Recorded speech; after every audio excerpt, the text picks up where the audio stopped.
Cool. All right. So, well, that's the topic, and that's me. Um, Thank you. Still the same guy, just older, fatter, wiser.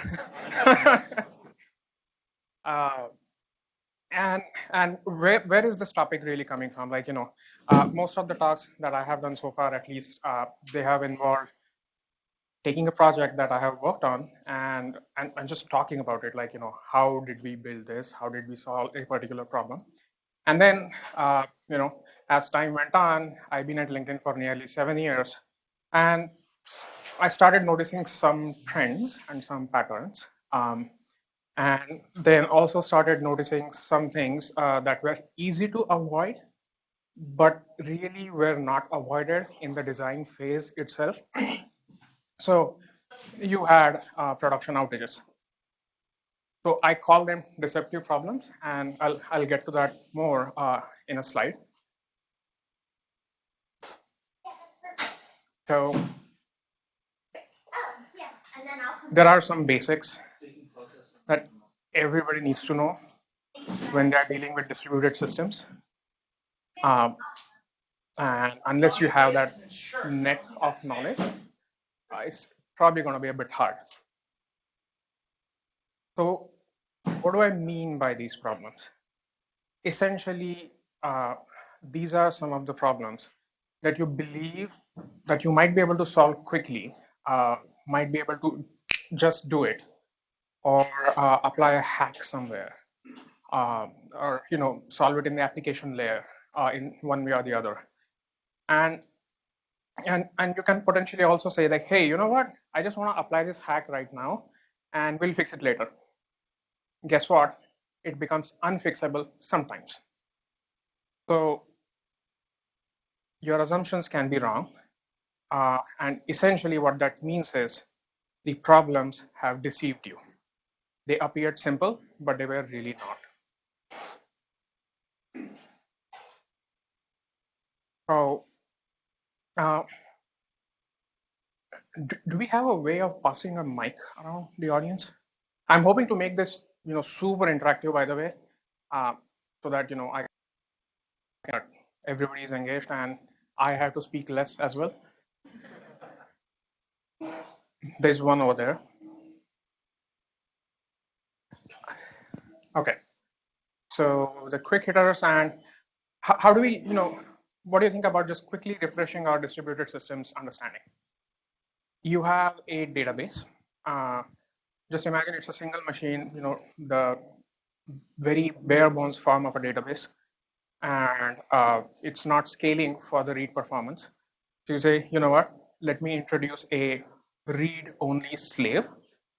Okay, so you made that change, but essentially now you're looking at a different system. The first hint is one or more of the asset properties changed. So can anybody, go ahead.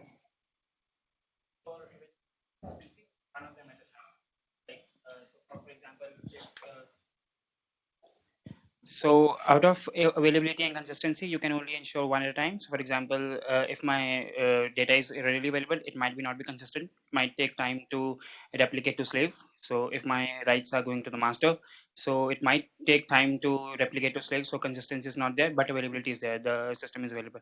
But even if if it's consistent, it might be busy. It might not be available. The threads are busy serving the consistency purpose, but it's not available that time to read. So we can only show out of the gap theorem, like we can only show two things at a time. Yeah. Okay, that totally makes sense. Is there any way we can fix it? Any thoughts around that? Fixing is like it's like how DynamoDB works, like having everything in like it also works like on that in that way. Like you have only I can have consistency, like eventually either eventual consistency or like strong consistency. Okay, so it depends on what you're trying to do, and yeah, it depends on the like what purpose you're trying to solve. Like, okay, makes sense. Makes sense. So clearly there is not one single right answer, and you have to figure out what you are trying to optimize for. Okay, thank you, great. And well, you answered the second question as well. Guess what? So CAP theorem, I think this was published in early 2000s and has been sort of a cornerstone in arguing about distributed systems used in academia or in industry both. And the idea there is CAP stand for consistency of your data, availability of your software, and whether your software can tolerate partitions, network partitions in particular or not. Like for example, if half of your distributed system could not talk to the other half, can you tolerate that? The theorem initially went as out of those three, you can pick two. So quite a few systems initially started claiming that our system is going to be consistent and available both. I mean, in fact, so I worked in the Kafka team back in 2012, 2013. There was a brief period of time where even we had made that claim. And later on, we realized that this is not the right way to argue about this theorem. The key here is you can't really avoid partition tolerance.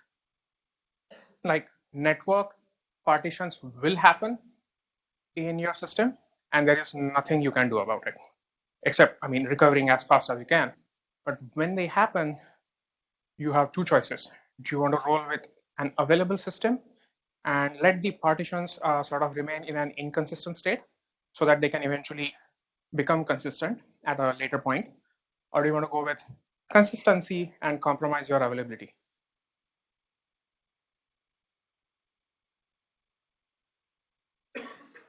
True or false? We can even do, people could raise their hands as well. The first one, there is no response from a machine, so we can confidently state that the machine has failed. False, that's great, resounding answer. The reason is you can't really know whether the network has failed or the machine, as was the caption just by the side of that first image. The probability of a single machine in a distributed, let's say it's a storage system. A single node could fail with the probability of P, and you have n replicas for that data. Now, some piece of that data becoming unavailable, what's the probability of that? So the p to the power n is coming from assuming that essentially all of your replicas failed, and that's the only point when your data can become unavailable. And the probability of that happening is p to the power n. True or false? True or false? Only if they're independent. Can I get a raise of hands just to get an idea how many people are saying true? Okay, false. Anybody wants to take the mic and explain why this might be false? Yeah, go ahead. Sure. The probability is p to the n if all the p's are independent variables, but they're not, because what if they're all in the same rack and the rack goes down, or any other way that they're dependent? That's a great answer. That totally makes sense. So we could potentially call it a coordinated cluster failure. Essentially, in your software, you have one bug, and you roll it out on every machine. Boom, down goes your cluster. As we just heard, potentially your rack or your network could go down. That's a single point of failure. So these things happen in production all the time, and thus the probability, effective probability, becomes larger than that particular number, and we don't really have a mathematical formula or a value to say that that's the probability. But that is something we often ignore, while acting as these, due diligent theoretical computer scientists. But These are the twists that practical systems throw at us. And the last one is, if the right answer is that the probability is bigger than that number, I don't have an answer for that, and I doubt if there is a formula or an answer for that published anywhere. Could you repeat that? There is no cluster. Uh-huh. Just the machines Yeah. and machines. So this formula will be correct. So They if, may be independent somehow. right. I mean, if you have n machines, you kind of have a cluster there, right? Okay. Okay. All right. We can definitely chat offline after the session as well. Yeah. So the third one, my favorite personally, because I have observed this problem more frequently than any other problem in multiple domains at LinkedIn. Pure distributed systems that are not concerned with the product requirements, product platforms as well that are sort of operating between the pure application experience and the infra, and even sometimes in application layer. So the idea is simple. There is a change in some state somewhere, and you want to make n number of machines aware of that change. That's it. It can take multiple forms, such as you may inform those machines in a dynamic way, like within a latency of 1 minute. You may do it offline, inform them within, like, let's say 8 hours. Now, what do we think? What is the right way to actually make sure that this happens successfully over a period of time?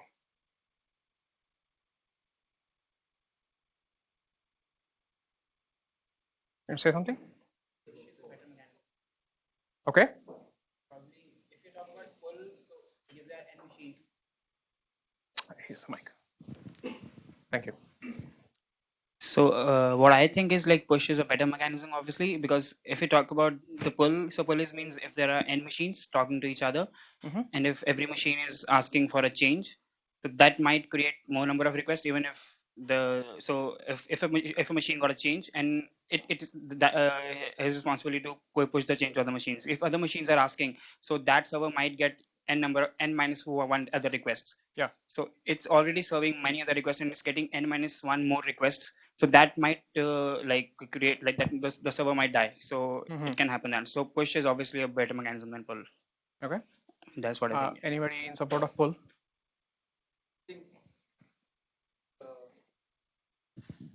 I think that a poll is the better option because you have the machines that are subscribers to the event. They might have resource contention if they are being the message being pushed at the same time. And this way, if you're polling, you have you're notified of the event, and you can at your resource availability, you can pull the event, the notification, and process it. And what was the problem with push, did you say? Because you're doing it at the same time, so the machines that you're pushing it to, they might not be available at the same time. Oh, okay. Yeah, okay.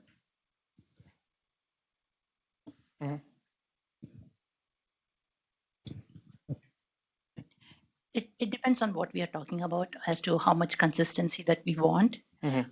Push is good in a way that if it is immediate notification that has to be sent out. Mm-hmm. Problem happens in case if a machine goes down and there are many events that happen there. Do we care about those events or we don't? Mm-hmm. Pull is better in case if anyone comes up, they can always request the state and Yeah. they can go ahead with that. Mm-hmm. So there is no right answer as to push or pull. We have to talk about the situation or the requirements of how quickly do we want this. Mm-hmm. These are all great answers. I actually agree with all of these answers. So now, where have I encountered this problem? In our real-time messaging system, like you can clearly see there is a delta every time there is a message sent out.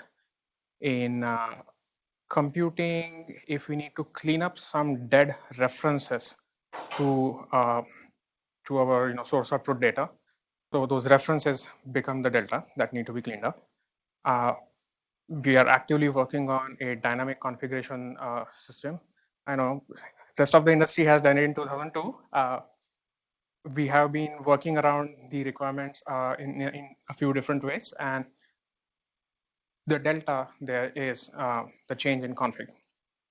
And there are 4 or 5 other examples as well. One other notable example is the presence system, where it powers the online chat experience. It basically allows you to show the green and red and yellow indicators on the application. So at least, for example, let's take the example of presence. So initially, we started thinking that, hey, maybe, you know what, we will communicate these changes online and offline whenever a member comes online and goes offline. And we worked on the design for a while until we realized that, oh, a downstream machine could go down. Then what do we do? And there is a second problem, the dynamic configs one, where the same problem can occur. The downstream machine can go down. But the difference between presence and dynamic configs is that in case of presence, you can probably miss a few updates. In case of configs, if those configs are not entire replacements of the previous value, you don't want to miss that difference.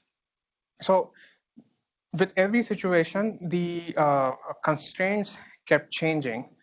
And I think I have come to a conclusion to generally prefer pull as the default mechanism and see if it works out or not. See if central batch of servers can take the polling traffic.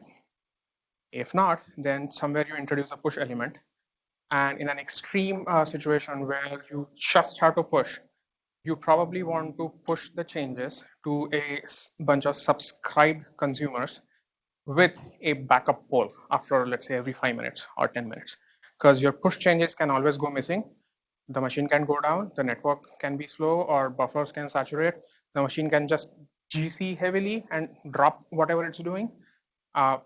So this backup poll after every 5 minutes helps you sort of fix your mistakes. So it becomes a self-healing algorithm. Thank you for those great answers. Go ahead.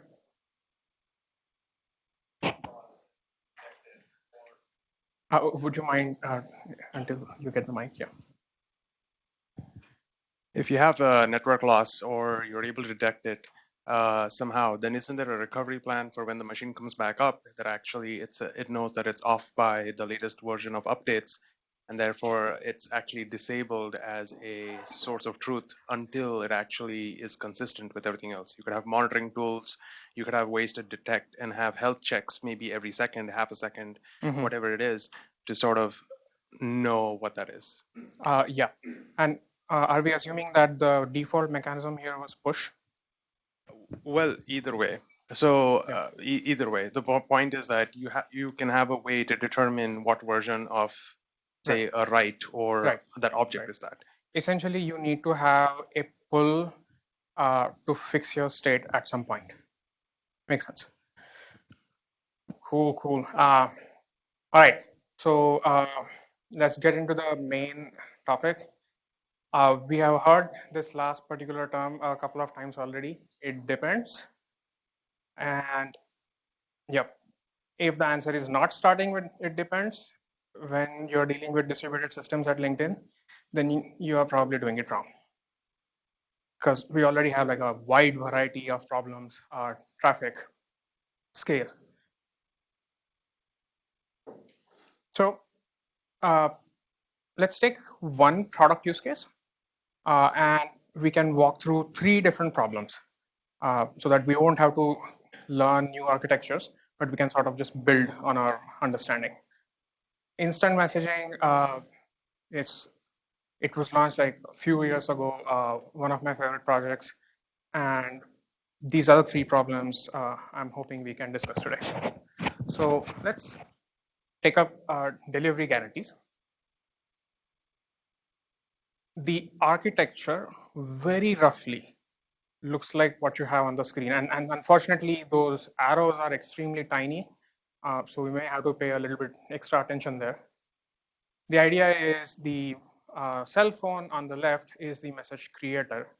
Hits an API server, which hits a messaging mid-tier. The message content gets persisted in the database. An ID is generated. And in order to be able to dispatch this message to the recipient's cell phone, we rely on a platform that we internally call real-time platform. Its job is to maintain persistent connections with the external clients and make sure that the right connection gets the right data. So it has a mid-tier and it has a front end. And we basically pass the message ID to the mid-tier. And then there is a step called decoration between front end and API server. The idea of decoration is basically given an ID, fetch all its content, and all that message content is basically passed to the recipient cell phone. You may ask why the message content is not included in the communication between messaging mid-tier and the real-time mid-tier itself. The answer there is we had certain security restrictions where we were trying to make sure that the number of services that were exposed or that had access to private message content, they were as minimum as possible. And as our security tooling is changing, some of this architecture will change. So let's say you had a failure. The front end could not send the message to cell phone B. But the product manager has said, I want exactly once delivery. And the product manager is saying, like, dude, what's so hard in that? Just send it, right? Okay, so maybe I can do it, perhaps. Doesn't sound so difficult, right? So how do we actually do it? To do that successfully, we need to detect if the cell phone B has received the message or not. We need some sort of acknowledgement back. There is one easy way to get the acknowledgement. Use some sort of a WebSocket-like protocol, have a bidirectional connection, get the response back, and communicate it back all the way to the appropriate real-time mid-tier. We ended up using long polling for certain reasons because WebSockets as a protocol at that point wasn't very well defined on the newer version of HTTP. So we use long polling. It's a unidirectional protocol. It doesn't give you acknowledgement back. So the only way you can get an acknowledgement is you create a new server. Let's say we call it an acknowledgement server, a tracking server. And this client B has to fire that tracking event to this new server. It needs to eventually get consumed by your real-time mid-tier. And the idea is if it is not consumed within a certain time period, you assume that something has gone wrong and you fire the message once again. So number one, there goes your exactly once delivery. You can try as much as you can, but that's the most you can do. And if you reduce the timeout, the problem is that the recipient may see duplicates. If you increase the timeout, the problem is that you are delaying the delivery of message. So it depends.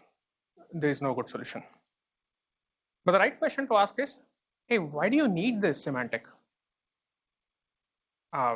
Isn't it okay to just miss an event sometime?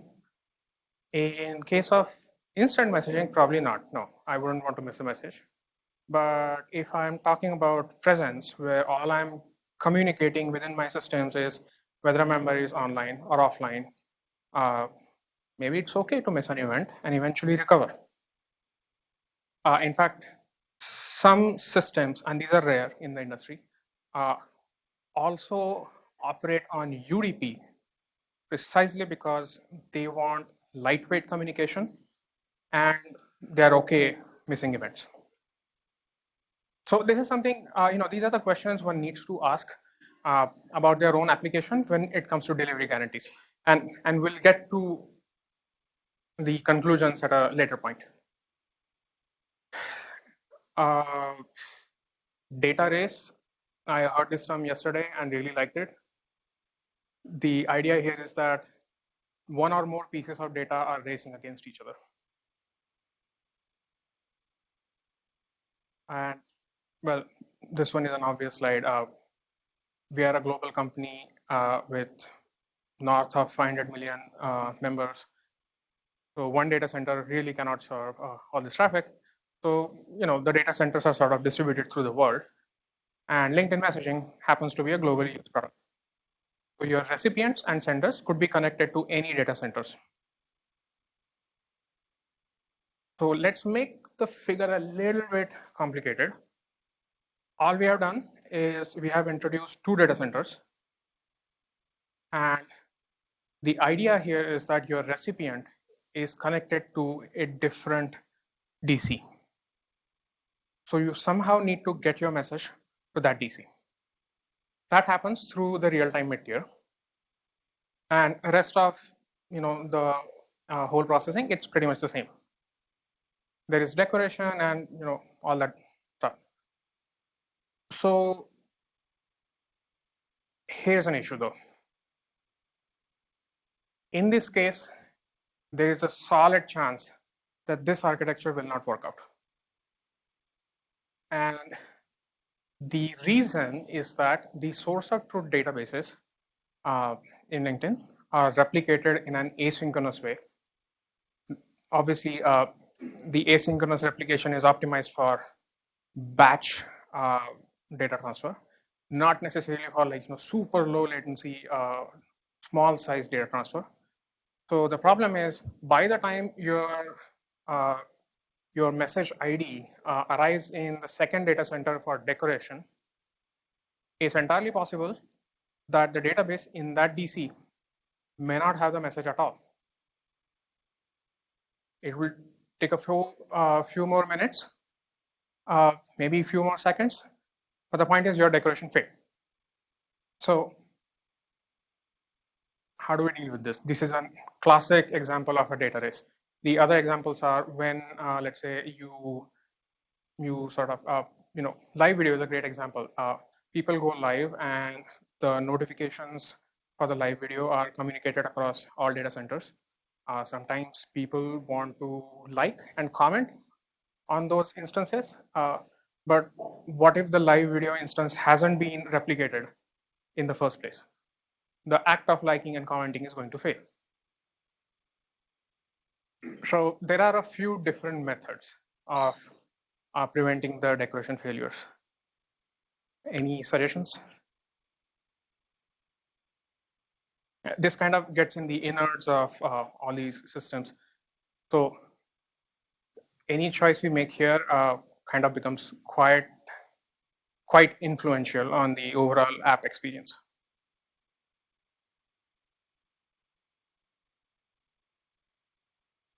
So one straightforward way. Oh, go ahead.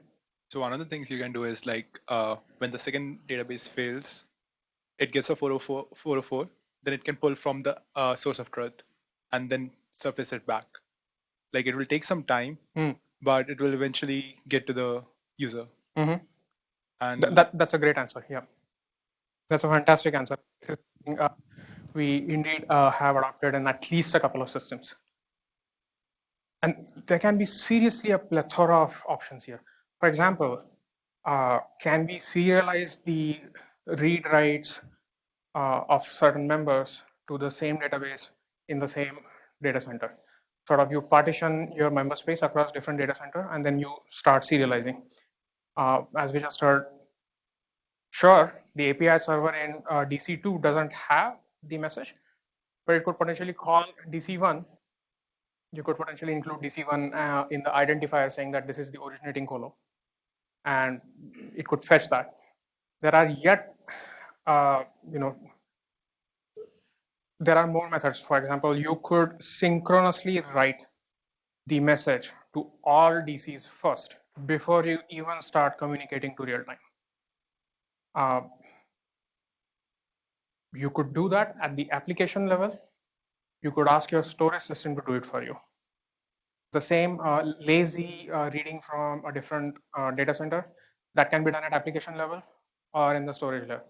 So there are lots of permutations and combinations, and it depends on what you're trying to achieve and what your scaling characteristics are. No one size fits solution. Yeah.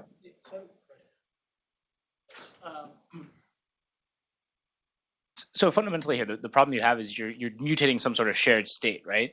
Couldn't you just break the problem down and say that really these are two independent events? I have a read event, or like a write event, which is like I'm sending a message, and have another write event, which is I've read a message. So you have two separate independent writes. So couldn't you just kind of architect it as more of an event-driven system? Or does that not work with the sort of decoration with the API server? I'm not quite sure I understand that piece. So this is definitely an event-driven system. So each message that is getting communicated is an event. I haven't thought about breaking that event into a write event and what was the other? Yeah, I guess I'm not sure. Like I've written a message or sent a message maybe. So you have a send message event, and then you have a read message event. We do have which them, are independent, right? We do have them, yeah. Yeah. So but aren't they then, when you're looking at this from a database perspective, there's no shared state in either of those events, right? They're two independent writes to a database. So then I guess I'm not sure why I see the data race issue. Okay, I think this is probably best followed up after the session. Cool. Yeah. But just quickly, the read event, for example, that is triggered only when the recipient actually looks at the screen and sees the message. So we can't really count on that. But I'm not sure if that's what you're thinking about. We should check. Order, back to the original single data center architecture. And now product is asking us to ensure FIFO delivery. That sounds doable, right? A message comes in and a message goes out, and sounds like FIFO. What's the problem? Why do you need FIFO auto delivery? I think we'll always have all sorts of explanations because that makes sense. I would be pretty mad if the messages are jumbled. How do we implement that? So let's say we are looking at this particular situation. Obviously, each box there is a cluster of machines. The sender sent message 1 to one API server, sent message 2 to another API server. This is what happens practically. And they obviously go talk to different messaging mid-tier because of various load balancing algorithms.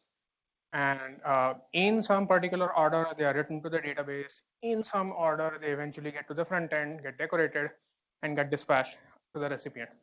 So a problem that we have recognized right here is that the fact that the load balancers are arbitrating a request between a whole bunch of machines in a single cluster, that is throwing us off. That's throwing off our order. Now, admitted, this won't happen very frequently, but it happens. And when you have so much messaging volume happening every day, it's bound to happen a certain number of times every day.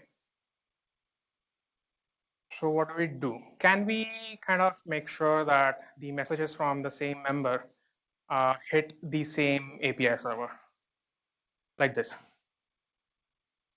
That should do it, right?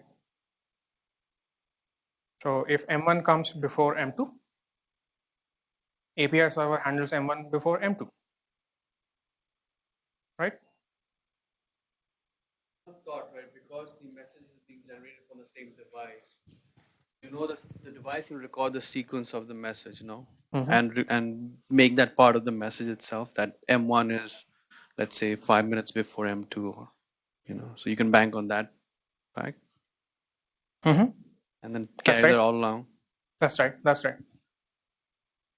definitely right. We'll get there. Yep, makes sense. Should probably work. Two problems. One, what we are looking at is what we call sticky partitioning. You're asking the traffic to stick to a certain machine. One, that is operational overhead. Two, let's say messaging mid-tier wants to have a cache. I bring up the cache. Now, very likely I'm talking about sticking certain members in that cache to certain messaging tier machine as well. So that's a whole another layer of complexity as soon as you introduce that kind of state. So sticky partitioning usually doesn't remain a problem for a single layer of the stack. It becomes a problem throughout your stack in every data center. And I haven't even shown the traffic servers there, the points of presence that are close to the members at different locations. So it turns quite expensive. And even tiny things. For example, API server, there can be multi-threading at the container level. Can that mess up the order? Maybe. I at least haven't had an instance where the reordering happened at that level, but it feels like a theoretical possibility. So the question there is, like, do you really want this order in the infrastructure? There was a great suggestion about how we can use timestamps from the application itself and potentially use it to ensure ordering. So why not do that at the application level? So last two slides are just about key takeaways. The first one is about relatively common and relatively less theoretical, simpler problems that appear frequently in different systems and keep deceiving people. So what kind of mental traps one can run into, and what's actually a better way to think. The last one is very, very important. Building auditing tools is incredibly helpful and important. Like, no matter how much confidence you have in your distributed system and your algorithms, just have tracking and auditing throughout your system. And perhaps also build tooling that can join these audit events and potentially create a waterfall or a timeline of different events that happen in your system. Nothing else so far, in my experience, has helped us debug our issues.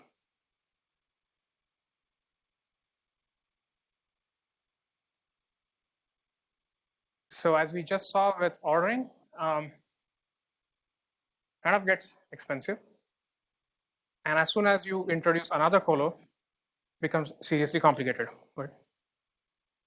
So with your previous slide, I was curious to know, when you started out with distributed systems at LinkedIn, like 2012, 2013, how do you do causal tracing of distributed events back then? And if you could talk about how that evolved. I know that's a talk on Facebook soon, but we're about to hear that from Facebook in a minute. So okay. All right, since you're asking me about 2012. So I'll tell you what, why don't you comment on that after the Facebook talk? You can compare and contrast. Okay. One word answer: grep across multiple machines.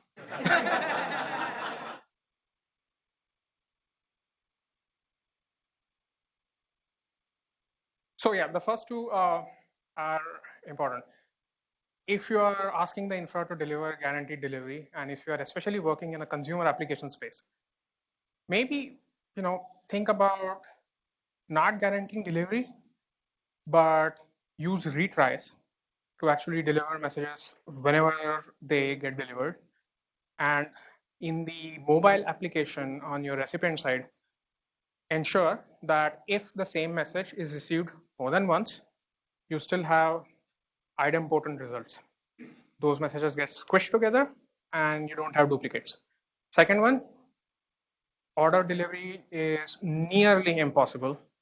So can we add some the properties called commutative property in our mobile application, where regardless of which order the messages come in, we can produce the right output potentially in a streaming fashion. As the events come, we keep changing the output. And that is exactly what we did for LinkedIn messaging. And the last one is kind of obvious. Stuff goes wrong across systems all the time, so end-to-end integrations are important.